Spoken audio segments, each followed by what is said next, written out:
Very well. Well, actually, it's good afternoon. How are you? Yes, it is afternoon, and we are all locked in and very safe. So, Tommy, how is the lockdown going in India? Well, we are finally opening, slowly opening, not very fast, and the opening just actually today is the first day. Temples and churches and mosques and synagogues are all allowed to open with social distancing and things like it. And offices are open. Shops and malls are opening. They're all open today, but they are sort of staggered, odd even sort of thing. Shops on one side of the road open and the other side not. And it's not completely uniform. When you go south towards Bangalore and those cities down there, they're far more open than Bombay or Delhi. So it all depends on the cases, the doubling rate, the hospital capacity, all these things. But the good news is we are opening and our curve is flattening. Our doubling rate is now about 25 or 28 days. So yeah, we're about where New York was a month ago. So we are slowly opening cautiously, but public transport, the ones that carry 5-6 million people is not open yet. So that will take another 2 weeks, Martin. That's what we reckon. Okay. So the big trouble spots are Mumbai and Delhi. Is that it basically? Yes, on a relative basis, they are Mumbai and Delhi. But the sense that I have is Mumbai is far more under control, and Delhi should be in a week. I mean, we're all in the media community here. I think a lot of the so-called bad news is harvested and amplified. I don't think it's as bad as it is, as they say it is. There is pressure on the system, but it's not coming apart. They have beds. The one challenge they have is some 60-70% of the people who are lying down in hospitals today do not need to be in a hospital at all. In London and New York, those people are not in a hospital. We have more than 85% people that are infected. Of those that are infected have mild or no symptoms. But they still want a hospital bed out of fear. So I think they are now actively asking them to quarantine at home to release the stress on the hospital beds. That should take about a week. So okay, all right. So what do you want to talk about, Sam? Good. Well, we can talk about cricket or whatever you like. Go. I think you're Martin. How are you doing? Shiva here. I'm well. Hi. How are you? Good. Martin, you know Shiva. We have about 200 people on the call. Okay, this is just a chat. Chat with you. Since we can't go to meet at Cannes this year, we thought we'll do it this way. This is much better than Cannes. It's much less expensive. Yes. It's much more widely. I mean, if you have a couple of hundred people on this call, I'm assuming they all couldn't get to Cannes. So this is much better than Cannes. We should do this more often. Exactly. Don't you feel, I have to tell you that I feel from a personal point of view, I wouldn't say I'm ever relaxed, but I feel much more sort of within myself, if I can put it that way, than I would if I was rushing around the world, if I even had to travel to Mumbai or Delhi or wherever it happened to be. So much as it's nice to come to India and travel to India, I think probably this is my 11th week of lockdown. Oh God. It hasn't been, well, actually, the government took the regulations off 2 weeks ago. My landlord, Lord Rothschild, Jacob Rothschild, not him personally, but his property manager, deactivated the fobs in our building. I've asked for a rent rebate. Needless to say, I haven't got it. He's an investor in our firm. Our shares have done to date, God willing, they'll carry on that way, but have done very well. So he's made money on his investment. He's made money on the rent from me, and he hasn't given me a rebate. It's disgusting. Listen, you've got to create some structure like you did at Saatchi's. Link it to the upside. We have done. Don't worry. We have a private equity carry in S4, which is very interesting. Anyway, go ahead. Wonderful. So good. So the second best thing to Khan, I request everybody to kindly mute so that we can have a good chat. Martin, I'll start with a brief intro. I don't think this group needs an intro of you. You're quite well known to this group. I'll just nonetheless give a brief intro. Fine. Hey, Martin, as I said, requires no introduction. A man with a legendary career. Couple important points. He is the founder and creator and everything you can think of the world's largest advertising house, WPP. Owns multiple famous brands: Ogilvy, JWT, Wunderman, Gray, Group M, Wavemaker, Cantor, Burson. I could keep throwing out names. Huge number of companies in it. Over $20 billion in sales and over $2 billion in profit. Massive company. He started doing this during a period, growth by acquisition, when it was not known in this industry, and created a playbook for others to try and do it. I don't think they did as well as Martin did, but they tried, and they're still. And now S4 Capital is the founder and executive chairman, and he'll talk about it. He'll share more about it later when I ask him questions. Our house is already a multi-billion-dollar company, and I'm glad to see your stock tearing the roof. Proud to hear that. Now, one thing I'll tell people in this group that you may not know, unlike many others in this group who are advertising men and women who come from advertising world, Martin is actually a finance man like me. He came up the finance route at Saatchi's, built the business, and then went on to create the WPP. I don't know how many of you know, it stands for Wire and Plastic Products. And so it's a little bit like the Berkshire Hathaway name, except in advertising. And I built it. He bought a shell company and he built it, and he's doing the second sequel of that, and it's going to be bigger. That's what I think in S4. Truly, am I right?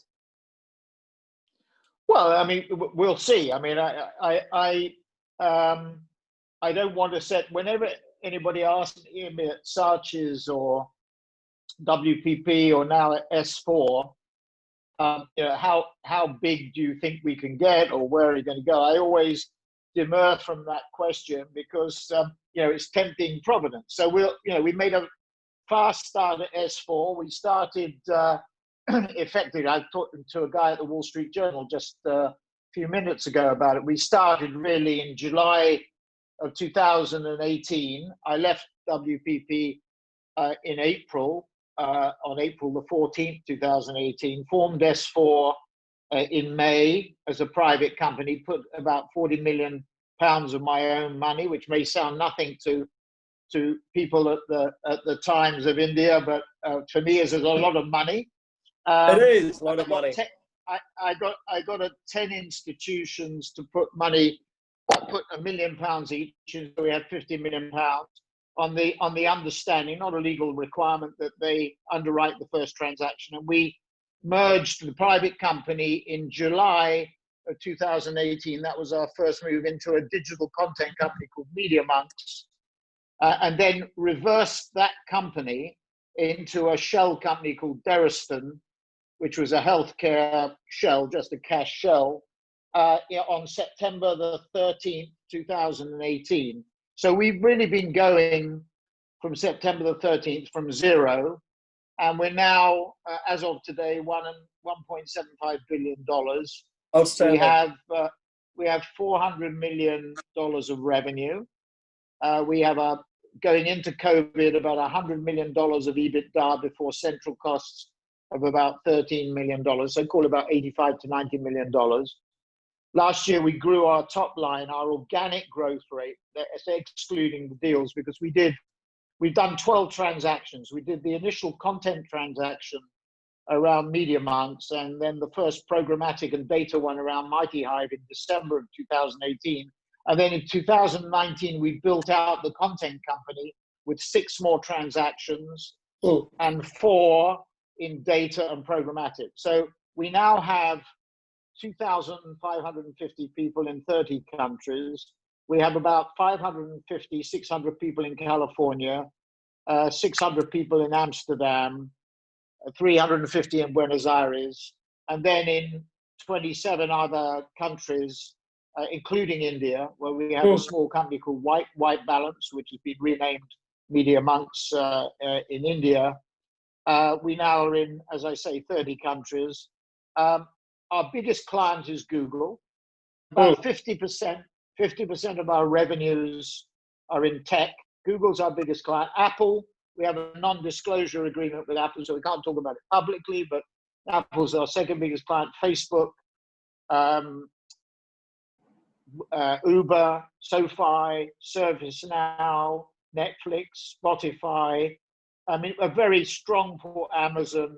We have a very strong portfolio of tech clients. And then on the packaged goods side, Procter & Gamble, where we're making increasing headway there. We have our third brand from Procter just recently. In addition to that, Mondelez, well known to you through Cadbury's in India, Nestle and Starbucks and Coca-Cola. And then in healthcare, Novartis, Merck, Bayer, Sanofi, again, that's an NDA. And in retail, Walgreen Boots,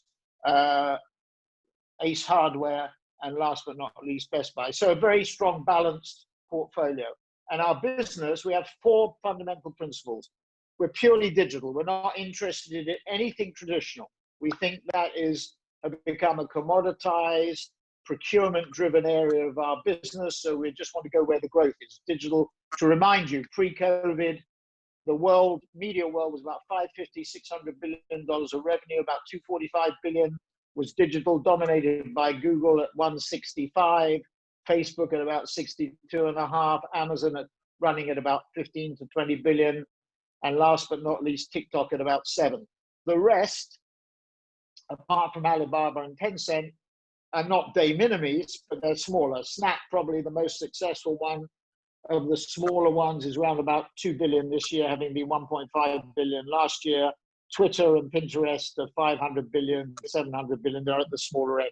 So the 6 platforms that we're focused on, and I should mention the companies that we really follow, that we see ourselves being the center of, and that we're increasingly compared. So Google, Facebook, Amazon, Tencent, Alibaba, and TikTok. Apple and Microsoft, many of these are our clients. Adobe, Salesforce, Oracle, IBM, Sapient, Baidu, ByteDance, which is the parents of TikTok, which is where Kevin Mayer from Disney has just gone as CEO and COO of ByteDance, Pinterest, Snap, Spotify, Netflix, Samsung. That's the ecosystem. I think there's about 20 companies that we regard ourselves as being, it's arrogant for us to say we're at the center because we're a pimple in comparison to those companies. But actually, if you track our share price performance, it's very interesting. And as of this morning, we have our 4th broker, Morgan Stanley, initiated coverage this morning. And, they compare us to the European internet stocks. And Jefferies, which was the 3rd broker that followed us, now compares us to the internet companies. And if you track our share price performance, we're up since we listed much more than now, about 150%. Outstanding. So matching and tracking the internet companies, the advertising holding companies, and I'm still the largest individual shareholder in WPP. WPP, Publicis, and Dentsu are down about 30%, 33%, 40%. IPG and Omnicom down about 20%.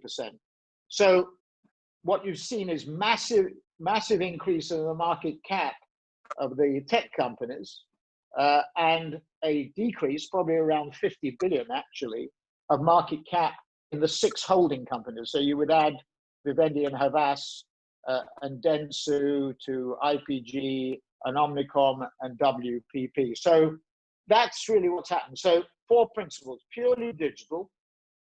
Our model is built around first-party data. We call it the Holy Trinity model, which drives the creation of advertising content online and we pump it out programmatically. So it's like an election model, but without an election date. A consistent, iterative model. We get the data. It's what I call the Netflix model. We get the first-party data. We take the signals from the platform. We create personalization at scale. So for Netflix, for Narcos 3, for example, we created 1.5 million different executions, which depending. So if we saw Sam on a business website, we would pump out a serve an ad which compared Narcos 3 to a business. You're on a fitness site to a fitness program, a sports site to a sports team, whatever it happened to be. We watch your reaction. We don't know it's you, but we have an IP address. We watch your reaction, and then if it doesn't, we don't get the reaction, desired reaction, we use other creative. In that particular example, we used about 50 to 70,000 executions. So that's the model. Third thing is our tagline is faster, better, cheaper. Faster means agility, key attribute in a COVID world, in a pre-COVID world, and a post-COVID world. The ability to turn on a sixpence. I mean, I've got to tell you, Amazon, we have a close working relationship with, not as big as I would like it, but growing all the time. That's a $1.3 trillion company, the second most valuable. I think it's just behind Apple in terms of market value, and my view will be the first $2 trillion company. I heard yesterday the RBC analysts say Amazon is expected to be the largest employer in the world in about 10 years. And he put the stock at $3,500. I think it's at $2,700 thereabouts today. Yeah, and I think it may be a little bit less, 24, something like 24. That. So that would make it a $2 trillion company. I think Saudi Aramco hit $2 trillion when it went public, but no longer. And I think it will be consistently the first $2 trillion company. That's if the regulator doesn't get to it. So faster means agility, and Amazon has tremendous agility despite the fact that it's so big. I mean, the way that Bezos runs the company is an example to us all. Better means knowing those 20 or so companies that I mentioned and being able to move clients' money and their budgets in the most effective way to the hardware, software, and platform companies. And cheaper means efficiency, because even post-COVID or COVID world, efficiency, not zero-based budgeting, but being efficient is critically important. Because in a zero inflation world, at least until now, there's very little pricing power. There's a focus on costs because you don't have pricing power. So costs and cost bases are very important. And the last principle, the fourth one, is a unitary structure. Gone are the days, in our view, of fragmented owners. So if you looked at WPP in India, which has about a 50% market share, and which when I was at WPP, I would say, when I was in India, which I used to visit, well, still do frequently, maybe once a year, twice a year, if not more, I would always say when I left, if our businesses elsewhere in the world were as good as our Indian business, I could retire. And I look at that business, instead of being Ogilvy and Thompson and Group M and whatever, it should be one business, WPP India. There is the days of fragmentation, in my view, have gone. What clients want is the best people working on their business. They don't care where they come from. So coalescing the firm into one. So in our case, every transaction we've done bar one, which was an assets purchase, we've said to the principals, and they tend to be entrepreneurial principles, if you want to join us on our mission of creating the new era, new age advertising and marketing services model, join us. But if you want to sell your business, we're not interested. Go and talk to Accenture or indeed WPP or whatever it happens to be. But if you want to join us on the mission, and there's a missionary zeal here, it's to disintermediate the traditional model, join us. So every transaction is half shares, half cash. The people take about half of the game. Value. Exactly. With lockup periods. So we'll see. We're at the beginnings. We're only about 18 months in. It's been a fast start, and nobody in our industry has done this before. So we're breaking new ground. So we have to see how the experiment works or whether it works. but so far so good. Great. Thank you. Thank you for that, Martin. I couldn't have given any better introduction. That was detailed. And I want all my guys who are on this call to pay attention. Martin has been at it for 45 years and he didn't miss a single client's name. I wish I remember every single client's name on my list. He even remembered Ace Hardware. I don't know whether you know it. Well, I tell you, there's a really interesting story about Ace Hardware. I don't think I'm betraying any confidences. So about 6 months ago, we were dealing with people in Ace Hardware, and we put forward this idea for e-commerce for them, because online retail now, 1/3 of US households are currently going online for the first time to order groceries and necessities. Wow. That one-third will not go back to physical retail. I can guarantee you. Well, not all of them. Some of them might, but not all of them. You have your account, you've got used to home delivery, it's going to happen. Anyway, so we said to the people at Ace Hardware 6 months ago, you should develop this app for online purchases. And they argued with us over, I don't know, $100,000, $50,000, whatever it was. It was like pulling teeth to get them. So when COVID hit, this app sold $5 million of merchandise like in a day. and it got the attention of the mucky mucks at the top.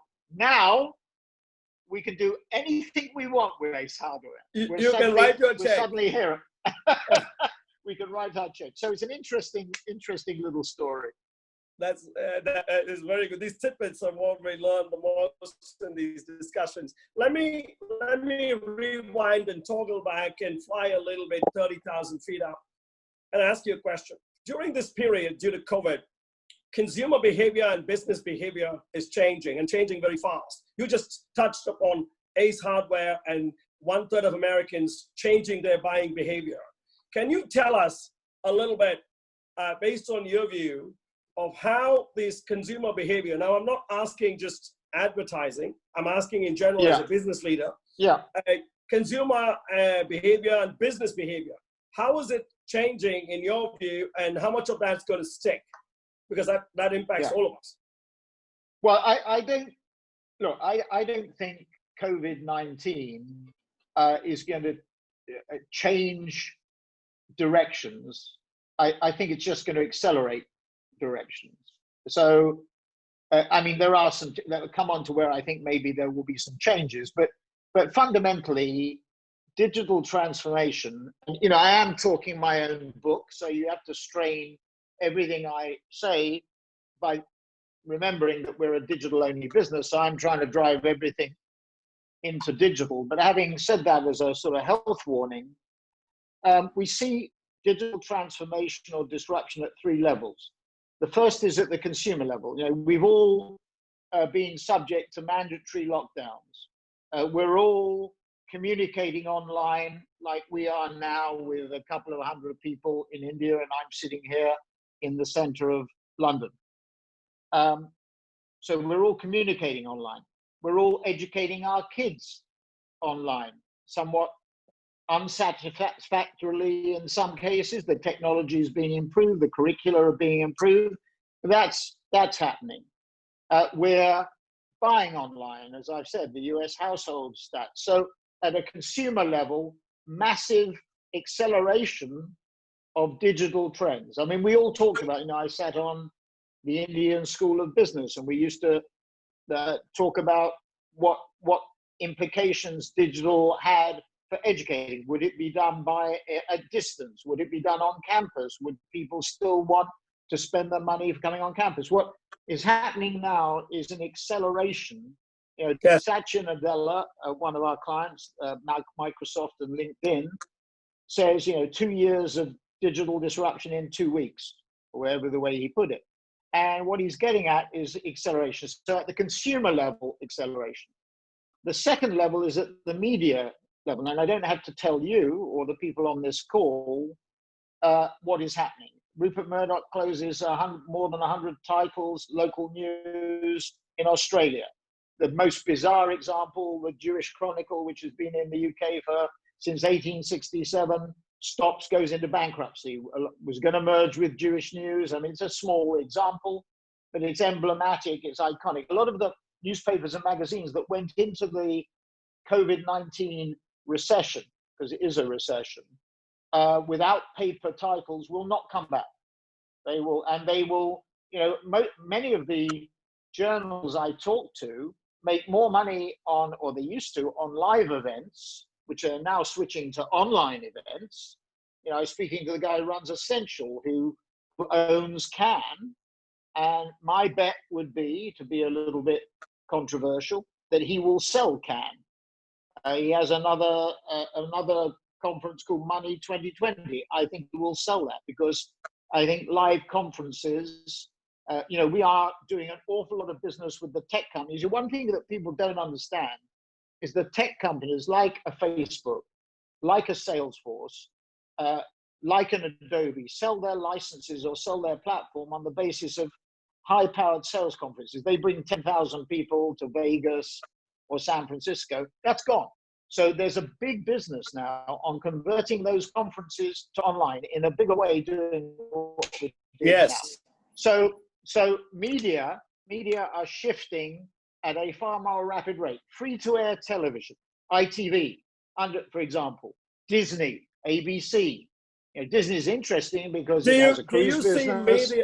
Do you see media then forward integrate and partner with companies and become a sales arm, marketing arm of those companies, and get right into the value chain of the company instead of sitting outside and providing a service? Could be, but what I see, you know, those models which were based on subscriptions and advertising are probably the safest.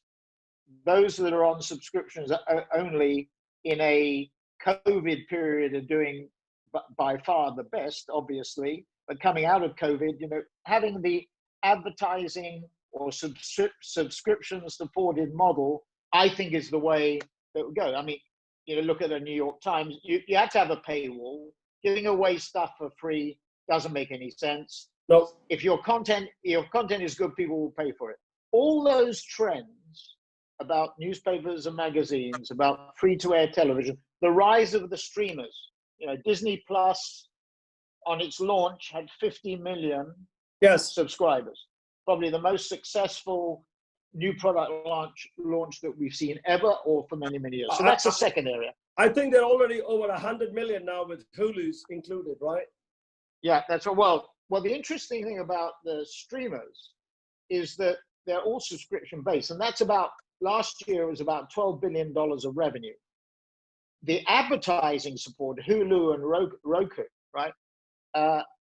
Those are only about 3 billion in terms of revenue. So there is, in our view, a very big opportunity to develop streaming advertising opportunities. My own view on Netflix, for example, is that long term, that model has to become advertising supported. So you may well end up with a Netflix which is premium, not ad supported, and one at a lower price, and you give the consumer a choice. So that's the second area. The third area, which is by far the most, I think, important, is every company which was hesitant to embrace digital transformation will now speed it up. Because look, and this is a somewhat cynical view, but my view is WPP, for example, is an uncontrolled listed company.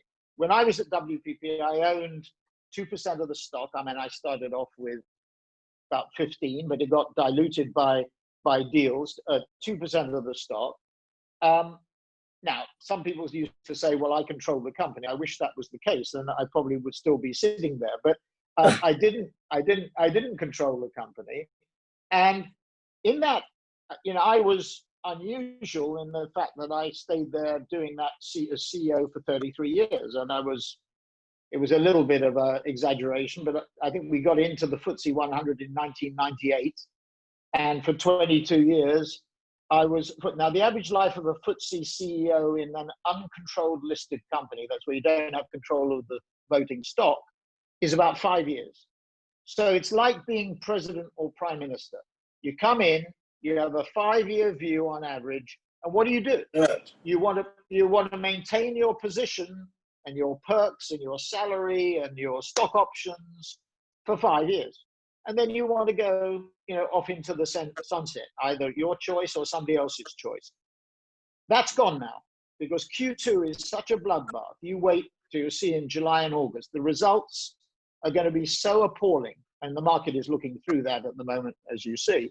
But the results are going to be so appalling that digital transformation, because it causes such disruption inside the company, disturbs the status quo. Now there is no status quo to disrupt. It's gone. So you might as well get on with it. And let me give you one example, which always sticks in my mind. When I started S4, I went to talk to a major consulting company about a sort of joint. I wanted them to take 20% of S4, and we got some way down the line. It never happened, which probably was good news actually in one respect, but it never happened. And I said to the chairman of this company, "Who's your biggest client?" They had 14 billion euros of revenue. He said, "Well, there's a bank, I won't say which one, you might even guess who it is, who spends 400 million euros a year with us." And I said, "But that bank spends 10 to 11 billion a year," which is absolutely true, "on IT that affects the consumer and IT, the internal systems." I said, "What the hell are they spending 400 million with you when they're spending 10 to 11 billion on IT?"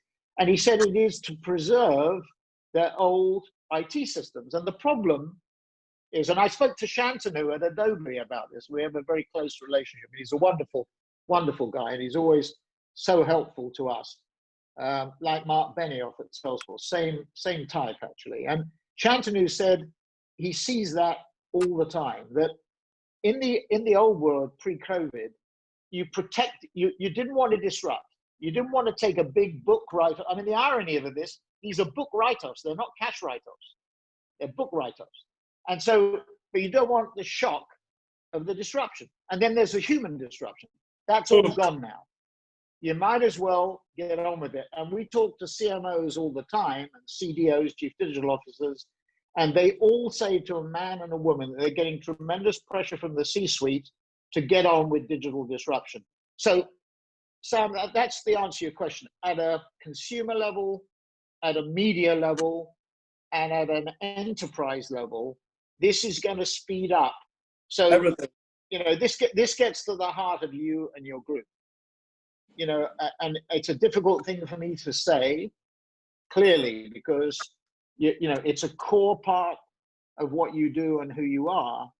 But printed media, it doesn't mean, that it's not going to continue for a significant period of time in India to produce strong potential subscription, cover price, and more importantly, advertising opportunities. But the acceleration, when I see Facebook invest 6 billion in Geo, in Mukesh Ambani's Geo, and he's played that in my view brilliantly. He spends 18 billion US or 20 billion US without getting a penny of revenue, and he's now look at the list of internet royalty that he has brought in to Geo in this pay as you play to pay. I mean, you've got this phased rights issue that he's doing, absolutely brilliant, taking into account what's happened, and it's a very good example. This is going to have a huge impact on India. You know this far better than Martin, I do. The basic message is we disrupt every company. The message I'm hearing is either the companies disrupt themselves to some extent to stand up and fight and move forward, or they get disrupted by others. This is going to happen so fast. Yeah. Yes. There's no time. Yeah. My fundamental problem at WPP, in the last, we sort of peaked. Our market cap peaked at about, the day I left, we were 16 billion pounds, and we peaked at about 22, and today it's 8. Okay, the day I left, it was 16 billion. But during my tenure there, it peaked at about 22 billion. And the problem that I had was, which is exactly the problem that any analog company has, and I will put you've made tremendous strides in other areas, as we know. But the biggest problem that, and this is unkind, but I'm going to say it, is you have a millstone around your neck. You have an albatross around your neck. The essay in the annual report that I did this year was titled Swallows and Albatrosses. You can see it on our website. And that's the problem. And, you know, it's like being set free with S4 because we will have baggage in 5 years' time, if not sooner. Clearly, some of the things that we're doing now will become analog. They may look digital, but in 5 years' time or 2 years' time, they'll be analog. So we have to continuously, you know, I mentioned 20 companies. There may be, you know, for example, I'll give you an example. We have a tremendous belief in the strength of the Epic. Epic is the gaming company that created Fortnite. Yes. They have at the center of that a thing called Unreal. That is their internet engine.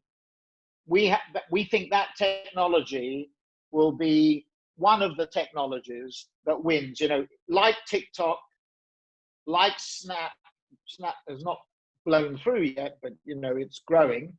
But particularly like TikTok, if you were looking for another TikTok, we think the Unreal Engine, which drives the Epic Gaming and a number of other technologies they're developing, will be one of those phenomena. And so that's going to be different. But essentially, the problem that analog businesses have, and the problem at WPP, you know, in India, Piyush is wonderful. He's outstanding. He's one of the best creative minds, not just in India, worldwide, but the model that Ogilvy represents in India, and it is I think still the best agency of it on its own in India. The model it has is rooted in traditional advertising. It has to change. And I'm not saying it's not a criticism. It's just the reality. It is so difficult to blow these businesses up. You literally have to blow them up. It's not even cannibalization. It's not. No, it's not. It's not only. It's eating actively your own children. Yourself. Yeah. It's hugely difficult. It's a lot of good information packed in there and advice. That's wonderful, Martin. I want to toggle a little bit and look at India. You did touch upon India for sure. In India, we do have a lot of brands, but if you look at various categories and verticals, we don't have as many brands as are available in the UK or the US, for example. Okay, choices are still less compared to these developed markets in various categories. Now, it's a two-part question. As per capita incomes rise in India, and that's happening, and out of every crisis like this, I would hazard safely to say per capita income rate of growth of the top 20% of India will climb faster coming out of it because global supply chains and capital flows are getting disrupted and they'll find more efficient places to come. Now, do you think in the future, Indian consumers would demand more brand choices and in any vertical, be it services, be it products, what have you? And do you think investing in those brands, consumer brands, it's a good time to do that in India, brands and services, consumer facing? What is your view? Well, yeah, I mean, if I look at it, you know, from the UK, which is going through its, you know, it's not just COVID it's going through Brexit as well. Yep. And, you know, my view is that Britain, or if it is Great Britain or the United Kingdom, if it isn't just England on its own, has to become Singapore on steroids, if you like. I mean, it's 5 million people, 60 million people versus 5 million, so it's a much more difficult job to do.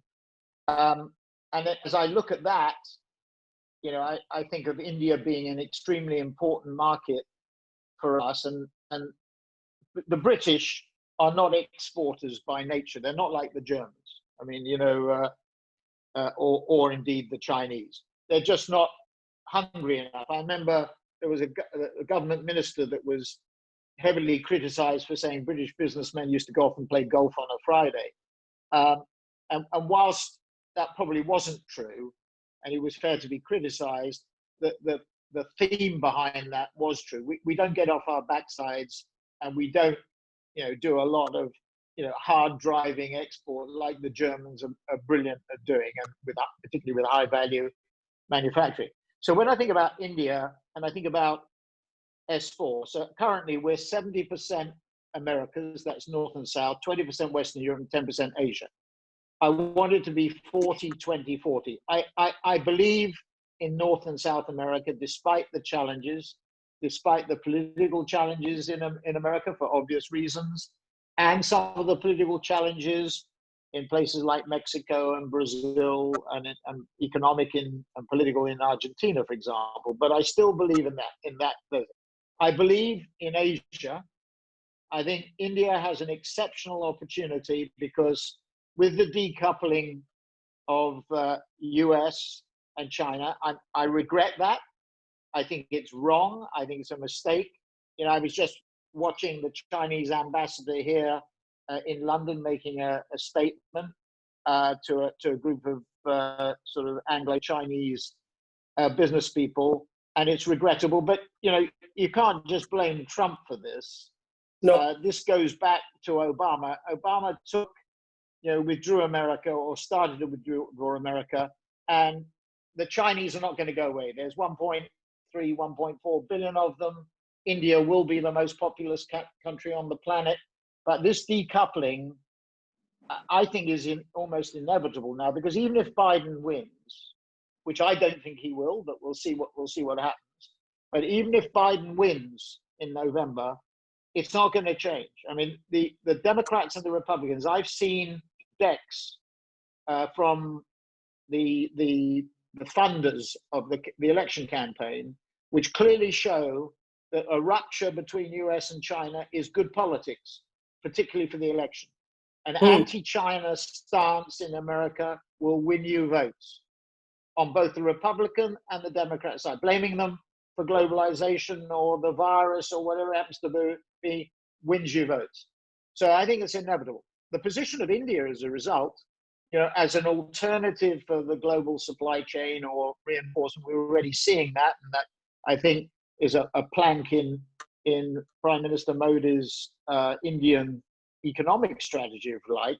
That is important. So, long-winded way of coming around to answer your question, which is yes. I mean, India, by virtue of having been the most populous country in the world, by virtue of the fact that I know Prime Minister Modi comes in for some criticism, but listen, I got to tell you, as an observer from outside who really loves India, who's spent as much time as he possibly could since 1985, and even with Saatchi's before that, coming to India and building a great business, which I dearly love. I mean, I love Srini and all his people at WPP. Srini was with us on this Capital Conversations a couple of weeks ago.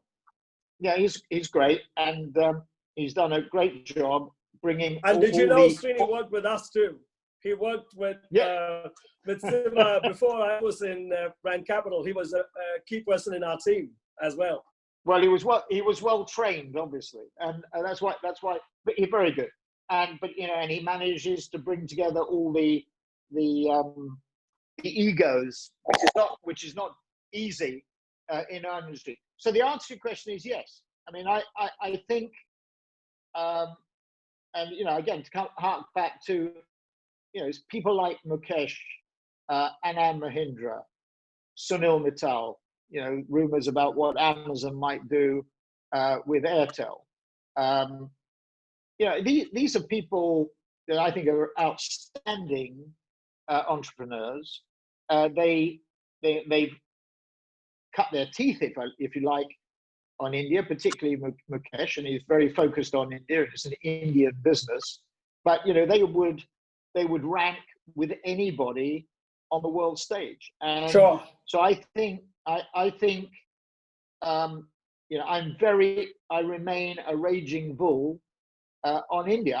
I have to say I also remain a raging bull on China and Vietnam and Indonesia and other markets in Asia. And I want them to be 40%. We have small business in China, in Shanghai. We have a small business in India, but from little acorns, oak trees grow, and we'll do more. But look, looking for the next 5, 10, 15 years, Asia Pacific, and I would say the bookends, if you like, of the world, to my mind, the critically important. Western Europe has trouble. Africa and the Middle East, great potential. But France, Italy, Spain, Germany is different, is the strong man of Europe. You can see with the way it handled COVID-19. Yes. It's very different, very different. So I would say, yes. I mean, India. I think you will get more, very long, very long. Wonderful. I think, yourself, private equity, that's a good barometer. They've got, $1 trillion of liquidity, sure, which they can lever up when the credit markets are better. So India and Asia will become increasingly important. Good. One more question, and I'll then throw it open to the group. This question is a question probably you're the most apt to answer. When you look across Europe, when you look across the world, you see American brands. We have Apple, you have Google, American Express. You see American brands all over the world. We see Japanese brands, and we see German brands, British brands, and we are now starting to see Chinese brands travel.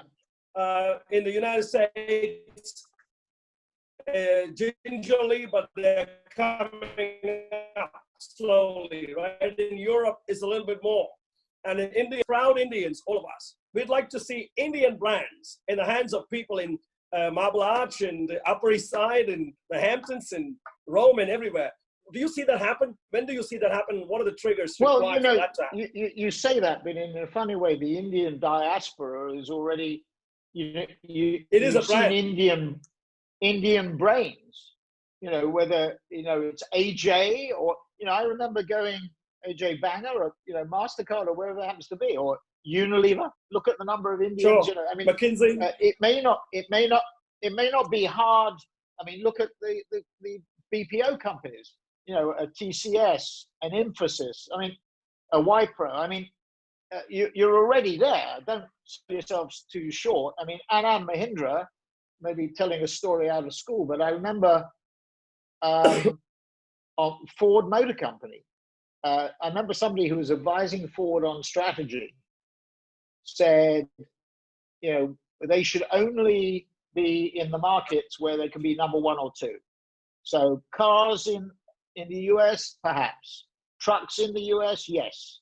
Cars in Latin America, no. Trucks in Latin America, no. Cars in Europe, no. Trucks in Europe, maybe. They don't exist. China, weren't getting anywhere. He even suggested getting out of cars in China. But when he came to India, what did he say? He said the joint venture with Mahindra, yes. What he said to me was Mahindra has taught Ford more about making cars than Ford had taught Mahindra. Now, that may not have been true because Anand is such a canny, clever, smooth, sophisticated operator that he probably stole their trousers without them knowing. But having said that, look, I remember going to a entrepreneurs conference. It was many, many years ago in Silicon Valley. It's every year. It's about 1,000 Indian entrepreneurs on the West Coast. Huge. So, in a way, India, if the Indian brand is brain, you are there. Yes.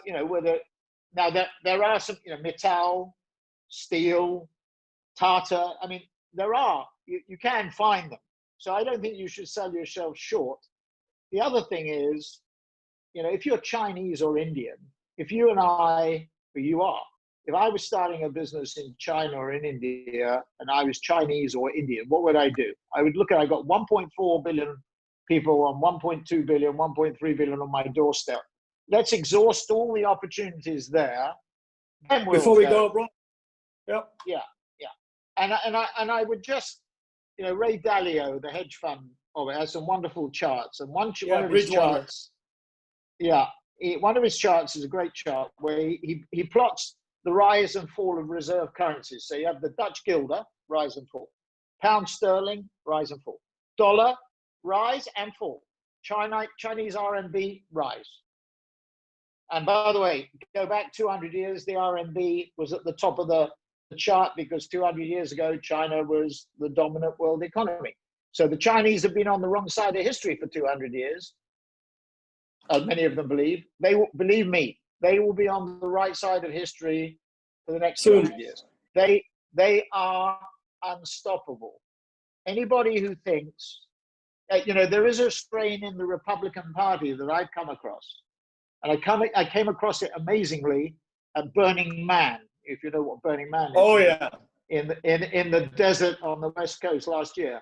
And I sat next to this guy who was a key member of that movement, of the extreme Republican movement. They believe that when China, when the aging, when it gets the Russian problem, that the over 55s or whatever it is reaches the highest proportion in 2030, that China will be in inevitable decline. That's what they believe. So they think they can check the Chinese. I don't think you can. All you're doing is driving the Chinese through things like Belt and Road, the Asian Investment Bank, and all the things they will do. The Hong Kong situation, potentially Taiwan, the South China Sea. You're just driving soft power infiltration of Latin America and Africa. You're just, I visited Nigeria and Pakistan last year for the first time. Who is the biggest FDI investor, and it would still be the case now, even in COVID, in those two countries? China. Yeah. So we are pushing them more and more. And I did a session which like this with Adweek conference in Japan, which was filmed, and it's going to be put out, I think, in a day or so. And the woman who interviewed me was from Wall Street Journal, from the Financial Times. She runs the Financial Times in Asia, Australian woman. And she said to me in the warm-up session that the thing she sees is that China have just got totally exasperated. The reason that they've got into Hong Kong in the way they have, and she thinks Taiwan will be the next flashpoint. A lot of people disagree with that, but is because of this exasperation with the way the Chinese are being treated. And I listen, I'm not saying that the Chinese are right. I'm on the Business Council in America, almost 120 CEOs, almost all of them, I think, if not all of them, agreed with Trump when he went with the tariff war. He agreed with that. But I think, I think it's the biggest problem at Davos this year. Interestingly, it was not COVID-19. There were two sessions on next year. pandemics. Next year will be COVID. Next year, but it's too late. The biggest thing was about climate change. But actually, the undercurrent issue, which people didn't talk about, but the real issue was China-US relations. That is the key issue. And then for India, of course, if you can play both sides against the middle, play the Chinese, play the US, play the Russians, whatever it happens to be, you're in a good position. Difficult. The British have got a real problem. How do we negotiate a free trade treaty with the US and the Chinese at the same time? That's going to tax the foreign office big time. Right. I mean, this is what I love when I chat to you. It is a canvas that covers everything from Vladivostok to Santiago. It covers. Well, wait a minute. I was very funny. I was talking to some people in Russia this morning at 8 o'clock, and I said, "How's the lockdown?" And there were three guys on. They said, "Well, there is no lockdown." I said, "What do you mean?" Because I thought COVID. Oh no, we have the Putin forever election on the 24th. It starts on the 24th, and clearly for the lockdown, for the election, we can't have a lockdown. Corona has been conquered. So now let me throw it open. Siva had a question. I'll throw it open to the group. Siva Partha had something to ask. Siva. Thank you, Stanley. Martin, as always, brilliant. And so you said that digital transformation obviously is getting accelerated at 3 levels: at the consumer level, at the media level, and obviously at the enterprise level. Very simple question: would brand and brand experience in the physical space matter in an increasingly digital world, accelerating digital transformation?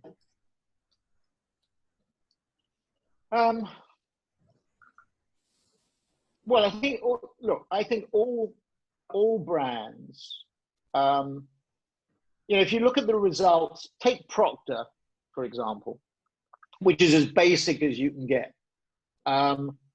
They sold their food business. Unilever did not sell their food business. And in Q1 of this year, it's not Procter's Q1 because they go on a different fiscal, but in the calendar Q1, they had a record quarter. And interestingly, I'm making this comment sort of off the record. I think a lot of the reason for Procter's success recently has been Nelson Peltz's pressure as an activist. He took 1%, was a fight for him to get on the board. He got on the board. And I think David Taylor, who's the CEO, and Mark Pritchard, the CMO, have done a brilliant job.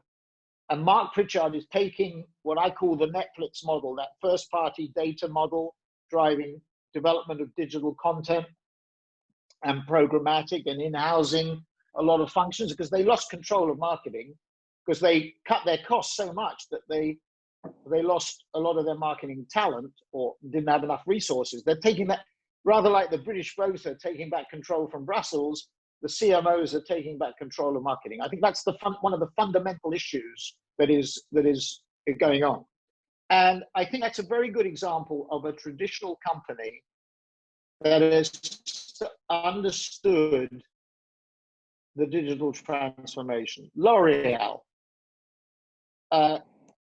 probably getting more pressure than Procter, but less pressure than Unilever, or Nestle, more, not as probably strong as Procter, but better than Unilever. Why? Because they've adapted their offline model, their physical model, to online opportunities. So Nestle, when we did the launch of Starbucks, the reason that Nestle bought Starbucks, in my view, is they wanted to exert pressure on Amazon to give them data. And if they had the Starbucks capsule, remember, those capsules are high value, low volume pieces of merchandise. So they're ideal for online distribution because they have high value. Sure. And they have low volume. And that really works. So with Nestle, they collect the data in 2 ways. They have their own stores. They have Nespresso stores where you go in, you buy the capsules. It's on, you get your receipt. You might order it online. They build through the stores online first-party data. They also have Nespresso.com or Starbucks, Nestle, Starbucks.com, whatever, where you're ordering online and having them delivered. So they do a bricks and clicks strategy, which is counterintuitive at a time when physical retail is under pressure. Christian Dior, part of LVMH, another good example, in China, have 200 stores where they just exclusively sell Christian Dior perfume. So you go in, you buy the perfume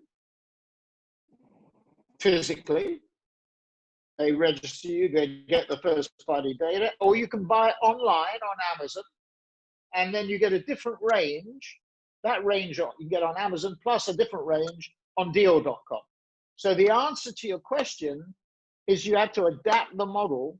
And I don't think, that there is any category. And I was talking to just earlier, a jeweler here in the UK,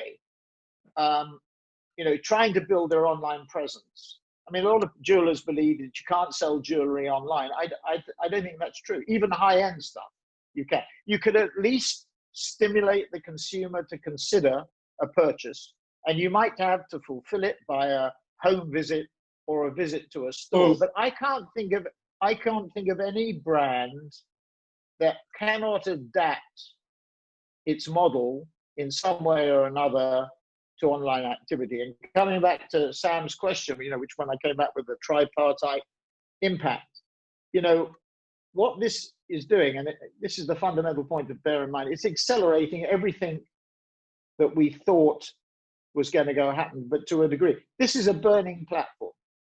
I mean, we haven't touched on racism in the US and that, but Black Lives Matters and COVID-19 are both, in my view, burning platforms for change.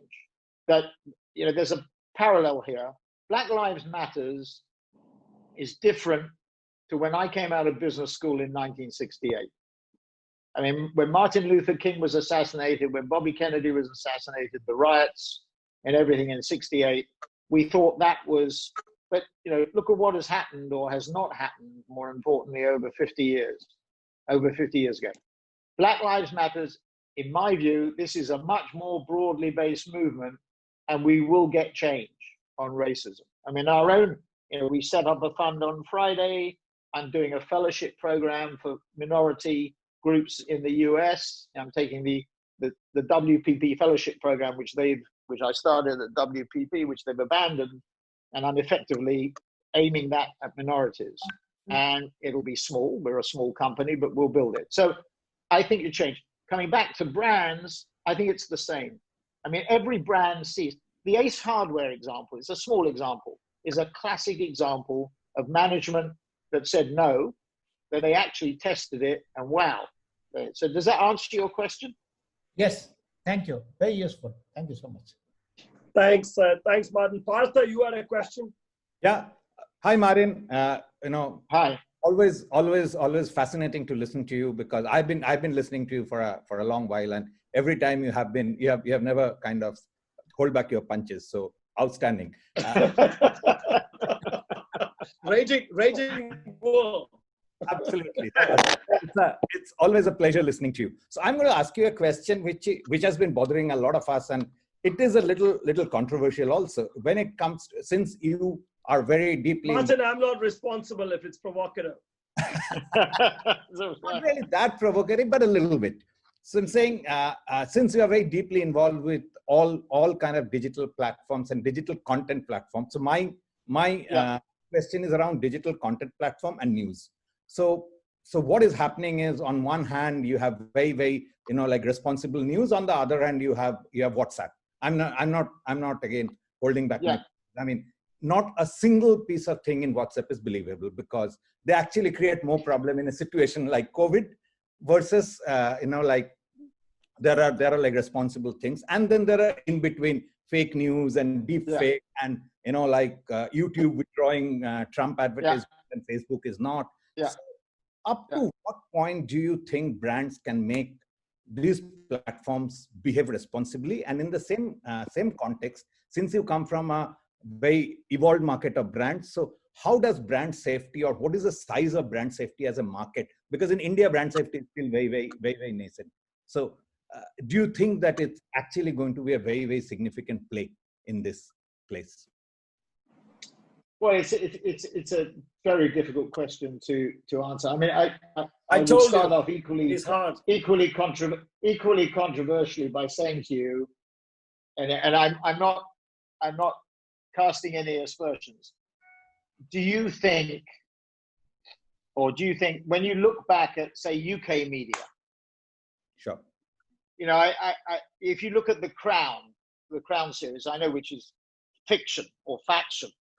In the latest series, there are references to what Cecil King did with the Mirror Group, what Beaverbrook did with the Beaverbrook Group. But you can't really tell me, and I wouldn't accept, that any group has not been influenced. I know Rupert Murdoch doesn't interfere with his editors in one way or another, all right? I know that, right? But putting that one exception to the side for a minute, you don't mean to tell me that any group, the BBC, Metlis has been accused of bias in relation to Dominic Cummings. I mean, everybody, every human being, you know, we're going through these discussions internally about how do we get, you know, bias training, and should we have mandatory bias? I had a letter from somebody yesterday, an email saying we shouldn't have mandatory bias training. You know, and as a Jew, having had to face anti-Semitism, you know, and in the UK it's very subtle. It's not in your face. It's a very sort of, it's actually a more vicious anti-Semitism because it's not as open. It's a sort of closed, hidden. It's rather like COVID. You know, it's sort of a hidden disease. I mean, look, everybody has a lens. And so I find the criticism of the platforms, to some extent, I have to look at it that way. Having said that, I have said consistently, and it goes back, you know, when I did my first interview at Cannes, I did those Cannes debates on a Friday at 12.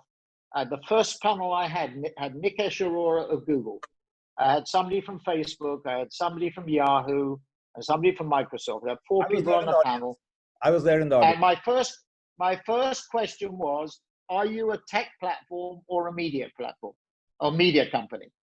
And they all said, we're tech companies. And I said, come on, you're media, and you are responsible for your content.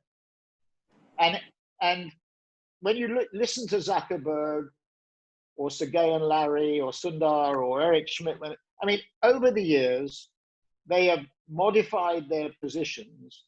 And you know, Facebook now has 35,000 people. I mean, I saw something in relation to COVID, and the woman, Nicola Mendelsohn, who runs Facebook in Europe, said we have 35,000 people monitoring editorial now. We have now got to a stage where the platforms and all this debate about Trump's tweets and Trump's Facebook posts, whether they should have warnings on them, they're all part of this too. So it is balanced. You know, the Australians are saying we should tax the platforms. Now, it's becoming a very serious issue because Rupert shuts down 120 titles in Australia because they're uneconomic. Local news is uneconomic. But this is something you're going to have to get your minds around, I think, in India. I mean, you know, newsprint is still a dominant medium, or a much stronger, much more dominant than most, if not all, countries in the world in India. But it will change. So your group, you know, I don't know how fast this is going to happen. You know, I believe if you sit there and think that you can defend your position, and let me put it as harshly as you possibly can, I think you're like King Canute and the waves.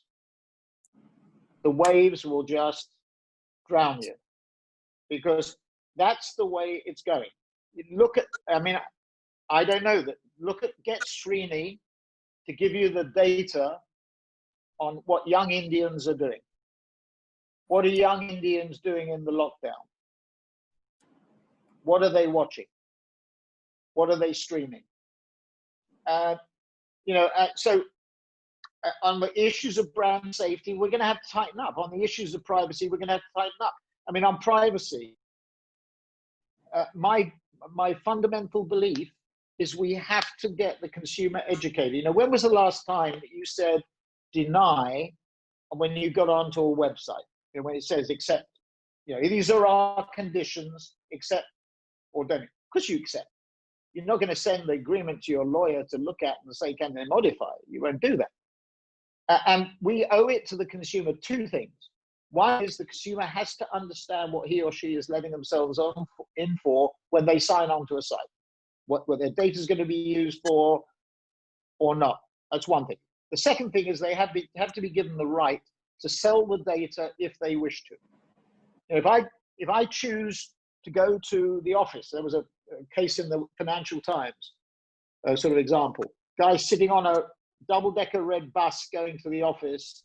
He generated £1.23 by selling his data on the trip to the office, and his bus fare was £1, so he paid for his bus fare by going, you know, by selling his data. That should be an inalienable right. It's my data. You know, I didn't know. I sign up to American Express. One of the things we've been doing at S4 is looking at data companies. I came across this company which gets unlimited access to use my data. So look, the fundamental answer is I think all media channels have some degree of bias. You know, just like we have a racial bias that's built into us in one way, you know, when we hire people, however, inherent biases. So they think there's a fundamental issue to be dealt with. But as far as the platforms are concerned, you know, I can tell you, Google is taking it more seriously, Facebook's taking it more seriously, Amazon's taking it more seriously. And if they don't do, I mean, yesterday I got a torrent of email about what the DOJ is going to do to Google on regulation. It's coming. Vestager in Europe, the Australians, the Germans, the French. I mean, the Germans, the publishing industry, you know, there was the famous breakfast at Google Camp about 5 years ago where Matthias Dörfner took on Eric Schmidt. And that was the impetus for an alliance of print companies. John Elkann organized that group out of that breakfast to push back through the EU and Vestager against Google. It was, you know, and Google was fined. I think there have been 3 fines or 2 fines. I think 1 is still pending against it. So if the platforms don't respond, and they are high, almost $1 trillion companies. Google's not quite $1 trillion. It has been $1 trillion. Apple's $1 trillion. You know, Amazon's $1 trillion. Facebook is well over $500 billion. You know, and is at all-time highs. These look, they're going to become more powerful.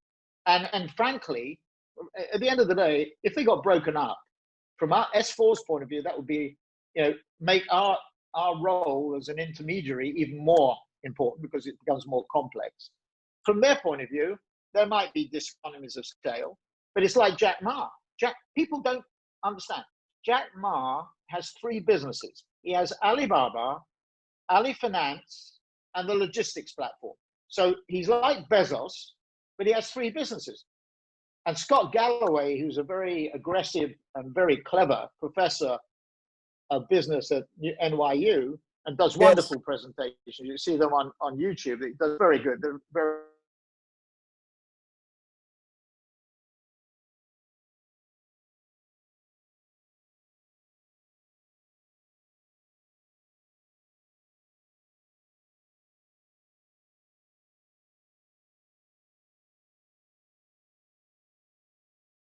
understand how I can sit there, usually on a Sunday afternoon, looking at things that I knew the result. But you know, there's something magical about Test cricket. You know, particularly when the big boys, you know, when India and Australia, England, Pakistan. I mean, West Indies probably less so in Test cricket than it used to be. And they're coming here.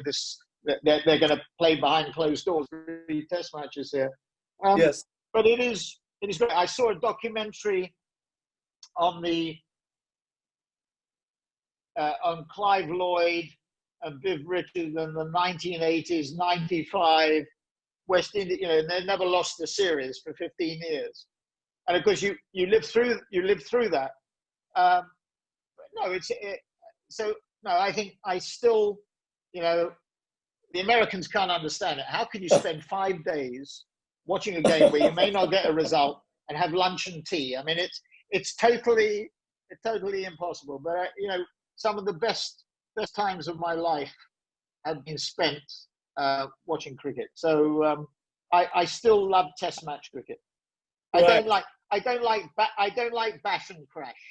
I think the film you're talking about, documentary you're talking about, is Fire in Babylon. It's a yes, exactly. Excellent, fantastic. It is. I mean, what is really interesting is, I think the most interesting thing.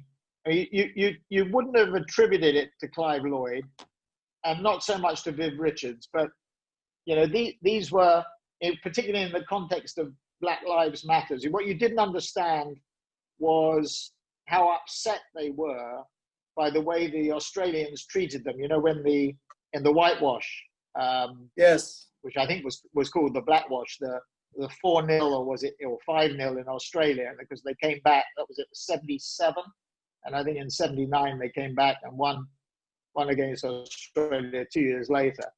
And the birth of the fast bowling, that Clive Lloyd went back. It was Lilly and Thompson who destroyed them, and they went back, and then, you know, Holding and Roberts and Garner. Croft. I mean, it's and Croft, and then because you got the Packer thing as well, with Croft going on to Packer, and really, Fire in Babylon was a great film. Anyway, so I prefer Test cricket. That's clear. The vote is in. So happy, Martin. It's always a joy listening to you, whether in Cannes or live in person, and now on a webinar. We're extremely thankful that you took the time, 1 hour and 15 minutes. And I think at the peak we had 350 people. By the way, some people you will see as one on this, and there are 20 people watching it. So the total number is a lot more. Good. So there's a lot of people thanking you, and I'm sharing their thanks on their behalf.